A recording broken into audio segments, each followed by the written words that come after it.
America ने एक संप्रभु और सोफरनिटी देश वेनेजुएला में सैन्य कार्रवाई कर उसके शीर्ष नेतृत्व को हिरासत में लिया। अमेरिका का इतिहास ये बताता है कि उसने अपने हितों के नाम पर अनेक बार दूसरे देशों में डायरेक्ट और इनडायरेक्ट इंटरवेंशन किया। जिन देशों के पास प्रभावी रेजिस्टेंस कैपेसिटी नहीं होती वे अक्सर बाहरी दबाव के प्रति अधिक असुरक्षित होती है। यही कारण है कि परमाणु हथियारों को लेकर दुनिया असहज रहती है, पर यह भी उतना ही सच है कि परमाणु प्रतिशोध में कई देशों को प्रत्यक्ष आक्रमण से बचाए रखा।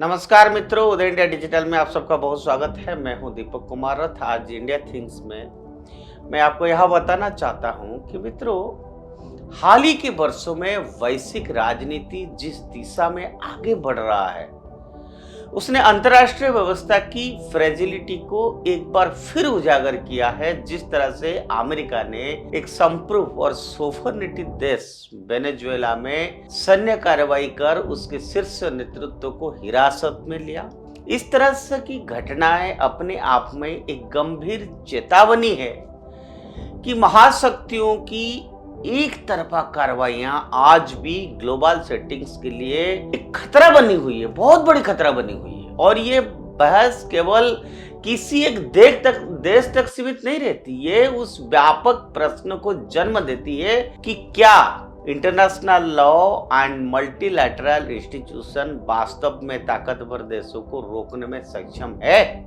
अमेरिका का इतिहास ये बताता है कि उसने अपने हितों के नाम पर अनेक बार दूसरे देशों में डायरेक्ट और इनडायरेक्ट इंटरवेंशन किया।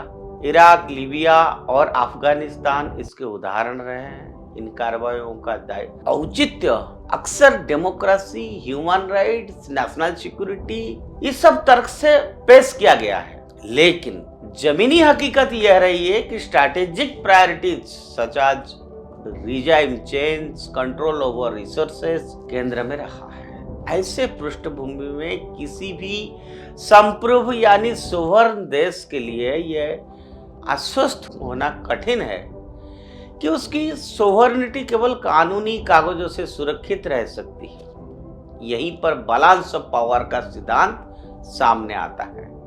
While ethics are considered important in international politics, in practice, power is the decisive factor। जिन देशों के पास प्रभावी रेजिस्टेंस कैपेसिटी नहीं होती वे अक्सर बाहरी दबाव के प्रति अधिक असुरक्षित होती है। यही कारण है कि परमाणु हथियारों को लेकर दुनिया असहज रहती है, पर यह भी उतना ही सच है कि परमाणु प्रतिशोध में कई देशों को प्रत्यक्ष आक्रमण से बचाए रखा। यह एक कड़वा सच है, लेकिन अंतर्राष्ट्रीय व्यवस्था का यथार्थ भी यही है।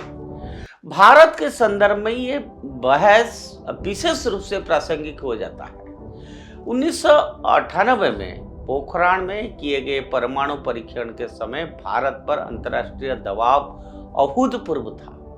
प्रतिबंधों की धमकी थी, वैश्विक आलोचना थी एवं देश के भीतर भी शंकाएं थी, लेकिन तत्कालीन प्रधानमंत्री पंडित अटल बिहारी वाजपेयी ने रणनीतिक दूरदर्शिता का परिचय देते हुए भारत को परमाणु सक्षम राष्ट्र बनाने का निर्णय लिया। यह फैसला किसी आक्रामक मंशा से नहीं बल्कि राष्ट्रीय सुरक्षा और आत्मसम्मान के प्रश्न से जुड़ा था।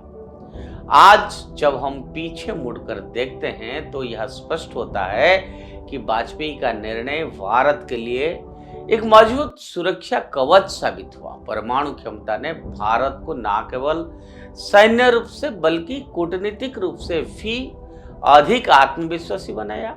यह एक ऐसा प्रतिरोधक है जो किसी भी महाशक्ति को यह सोचने पर मजबूर करता है कि भारत के खिलाफ एक तरफा सैन्य कार्रवाई की कीमत कितनी भारी हो सकती है। इसी कारण भारत वैश्विक मंच पर अपनी बात अधिक स्पष्टता और स्वतंत्रता के साथ रख पाता है।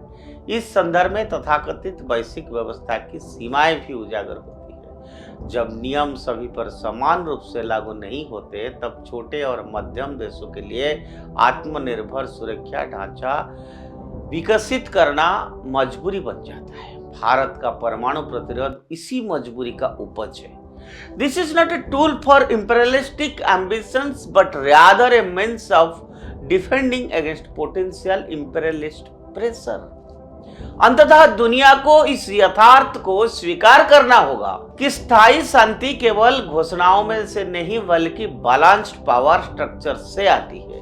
भारत को इस संतुलन में अपने स्थिति मजबूत करने के लिए अटल बिहारी वाजपेयी जैसे नेताओं की दूरदृष्टि का ऋणी होना चाहिए। आज जब वैश्विक राजनीति फिर से अनिश्चितताओं से घेर रही है, तो भारत का परमाणु प्रतिरोध केवल एक हथियार नहीं बल्कि उसकी संप्रभुता और स्वतंत्र निर्णय क्षमता का प्रतीक बन जाता है।